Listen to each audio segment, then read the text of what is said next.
Chapter 3. Transition of the Atlantean into the Aryan Root Race.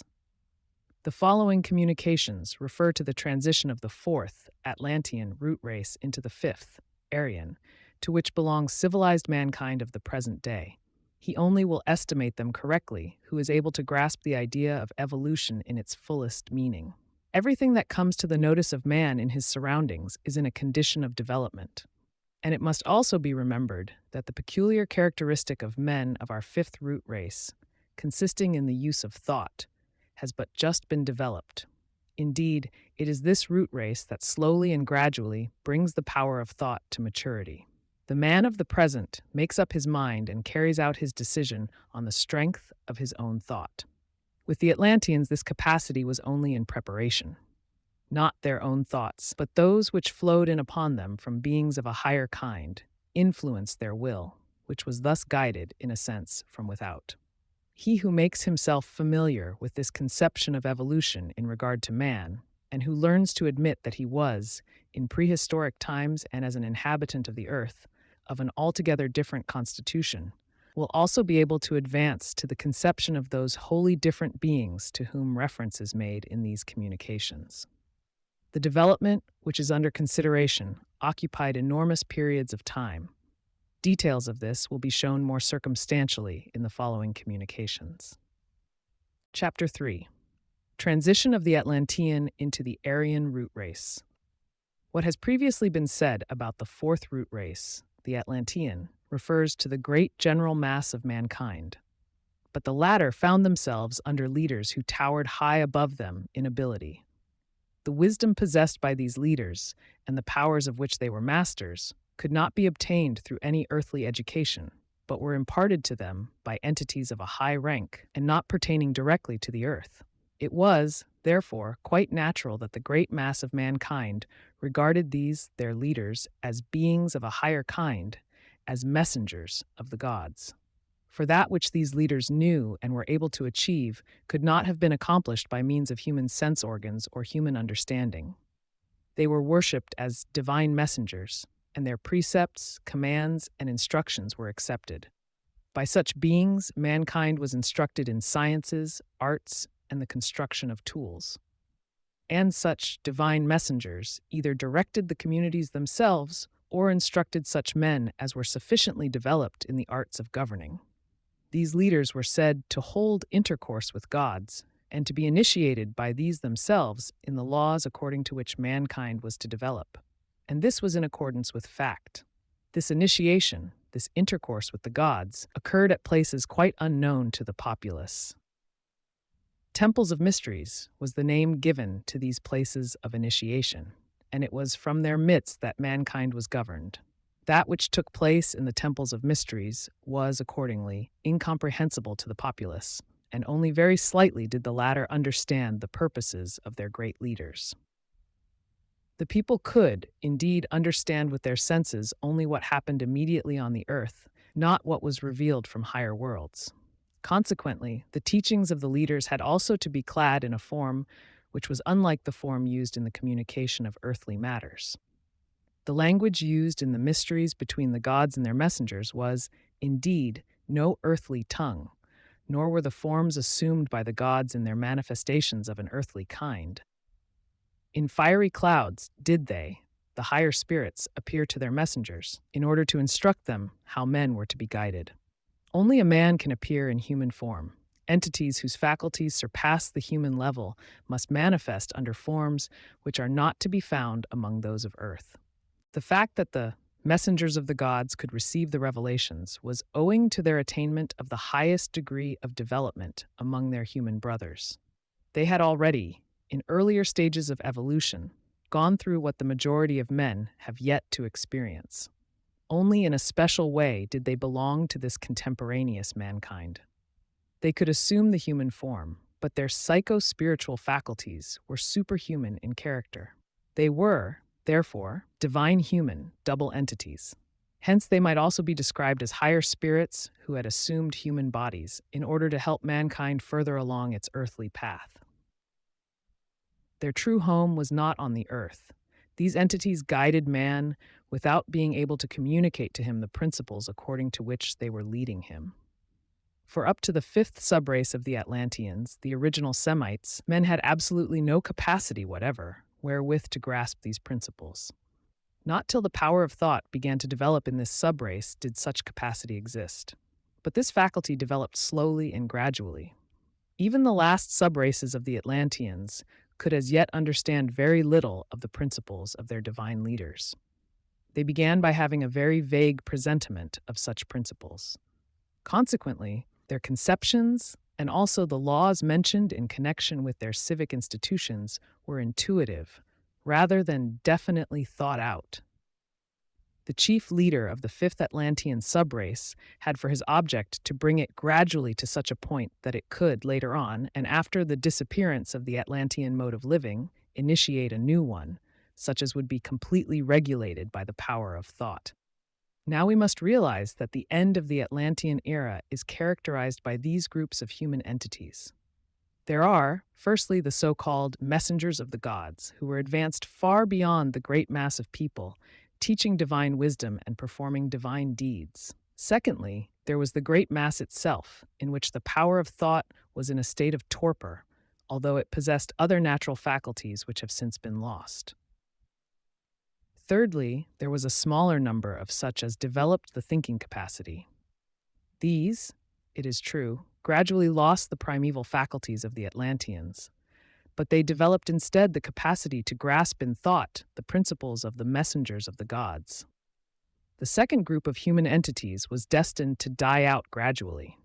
The third, however, admitted of such an education by the entities of the first group that it could henceforward take over its own guidance. From the midst of this third group selection was made by the aforesaid chief leader, who is known in theosophical literature by the name of the Manu, of those most capable of forming the nucleus of a new mankind. These fittest people were to be found in the fifth subrace. The thought power of the sixth and seventh subraces was in a certain way already on the downward path, and no longer fit for further development. The best qualities of the best men were to be developed. This was achieved by the leader sequestering the elect in a particular spot of the earth, in Central Asia, and freeing them from every influence of those left behind or gone astray. The task undertaken by the leader was to conduct his disciples so far on that they could grasp in their own souls and through their own thought the principles according to which they were previously directed and which they faintly understood. Men were now meant to understand the divine powers which they had formerly followed blindly. So far, the gods had led men through their messengers. Henceforth, men should know of these divine beings. They were to consider themselves as the executive organs of divine providence.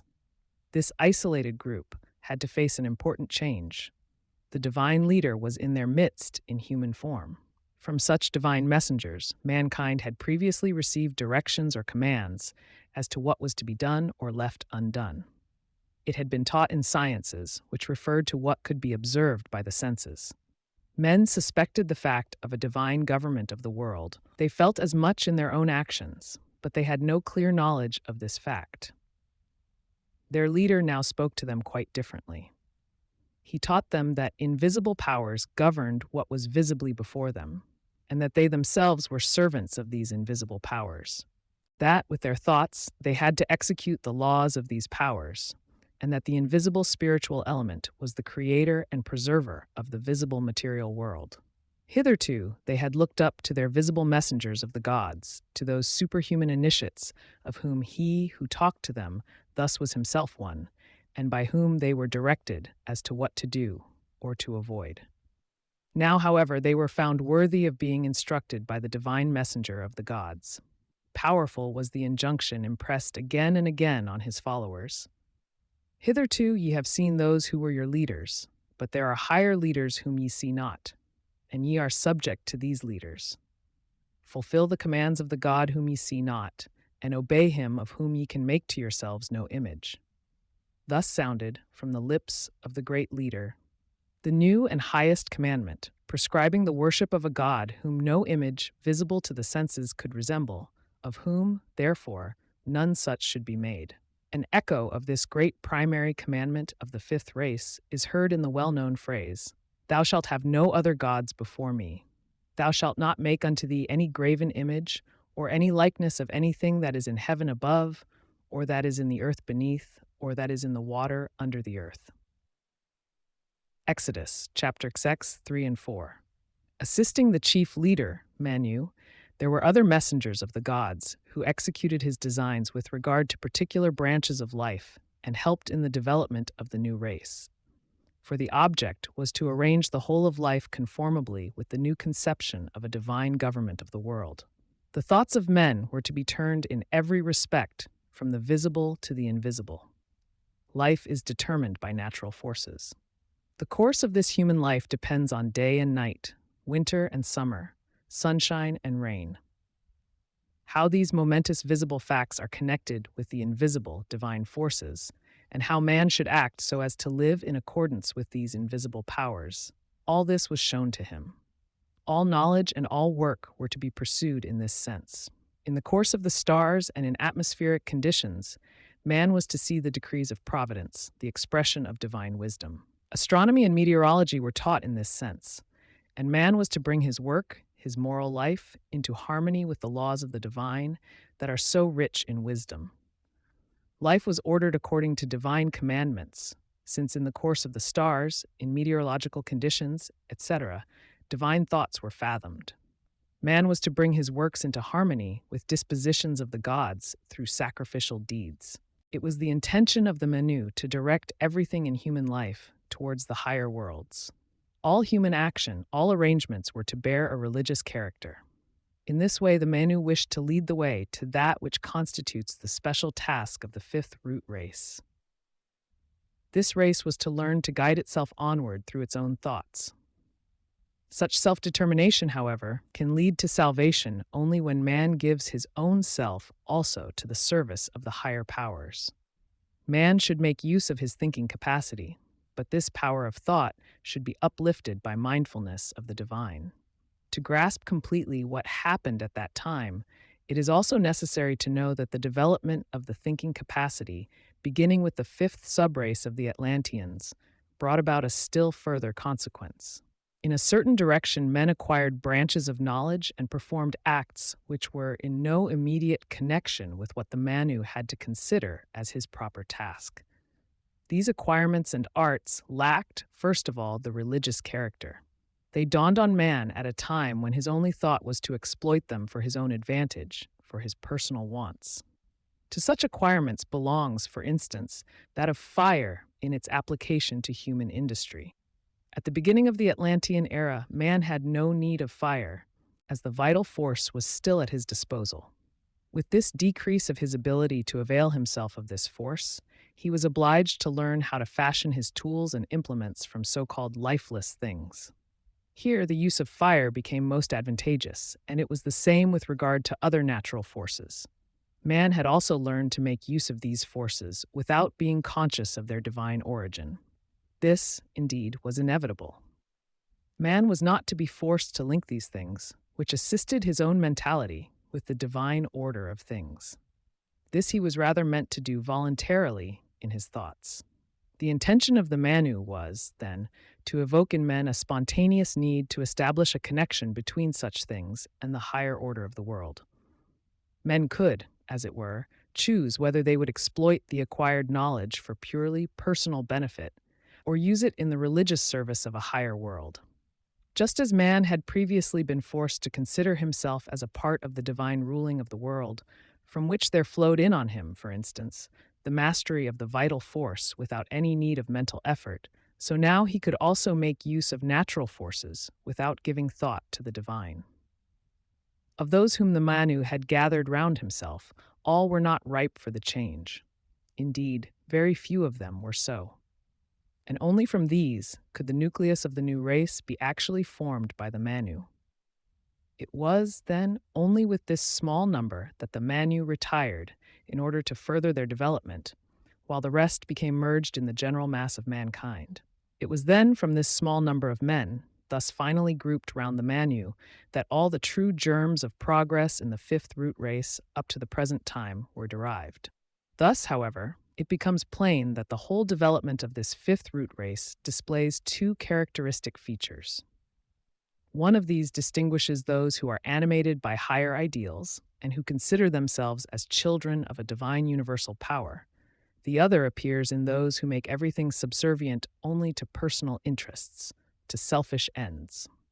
This little band remained with the Manu until it had become strong enough to act in the new spirit, and until its members could set forth to impart this new spirit to that portion of mankind which remained over from the preceding races. This new spirit naturally assumed a different character with various nations according to the different phases of their development. The old surviving characteristics became mixed with what the messengers of the Manu brought into the various parts of the world, and in this way manifold new cultures and civilizations arose. The fittest personalities of those surrounding the Manu were chosen to become initiated little by little into his divine wisdom, so that they might become teachers to the rest. Thus it was that along with the old messengers of the gods, there now arose a new kind of initiates. These were they who developed their mentality in exactly the same manner as the rest of their fellow men. The divine messengers of old and the Manu had not done so. Their development belongs to higher worlds. They brought their higher wisdom into earthly relations. What they gave to mankind was a gift from on high. Before the middle of the Atlantean era, men were not advanced far enough to grasp with their own faculties the import of divine decrees. Now, in the period indicated, they were to reach this stage. Their earthly thought was to rise to the conception of the divine. Human initiates united themselves with those who were superhuman. This signifies an important change in the development of humanity. The first Atlanteans had not yet the choice of viewing their leaders as divine messengers, or of not doing so. For what these accomplished appeared, perforce, as a deed of the higher worlds. A divine origin was stamped on it. On account of their power, the divine messengers of the Atlantean era were therefore sanctified beings, surrounded by the luster conferred on them by this power. The human initiates of the subsequent era, if considered externally, are men among men. To be sure, they remained in touch with the higher worlds, receptive of the revelations and appearances of the messengers of the gods. Only on exceptional occasions, in the case of a higher necessity, they made use of certain powers conferred on them from that source. Then did they perform feats which men failed to interpret in terms of the known laws and therefore rightly viewed as miracles. Nevertheless, it is the higher purpose of all this to place men on their own feet, to develop perfectly their mentality. The human initiates are now the mediators between the people and the higher powers, and initiation alone qualifies one for intercourse with the messengers of the gods. The human initiates, the holy teachers, became then, in the beginning of the fifth root race, the leaders of the rest of mankind. The great priest-kings of prehistoric times, attested to, if not historically, at least mythologically, belong to this class of initiates. The higher messengers of the gods gradually withdrew from this earth, handing over the leadership to these human initiates, but still assisting them by deed and word. Were this not so, man would not attain to a free use of his mentality. The world stands under divine guidance, but man should not be forced to acknowledge this fact, but should do so in consequence of the free exercise of his mental capacity. Only when he has attained to this do the initiates gradually unveil to him their secrets. But this cannot be attained suddenly. Rather is the whole development of the fifth root race a slow path to this goal. At first, the Manu himself still led his flock like children, but afterwards, the leadership was gradually transferred to human initiates. And, today, the progress still continues to consist in a mingling of conscious and unconscious acting and thinking on the part of men. Only at the end of the fifth root race, when, after the progress made in the course of the sixth and seventh subraces, a sufficiently large number of men will be ready to receive knowledge, the greatest initiate will be able to reveal himself to them publicly, and this human initiate will then be able to take over the further general leadership, just as the Manu had done at the end of the fourth root race. The education of the fifth root race has therefore as its aim the production of a larger portion of mankind, who shall attain so far as to follow freely a human Manu, just as was done by the nucleus of this fifth race with regard to the divine Manu.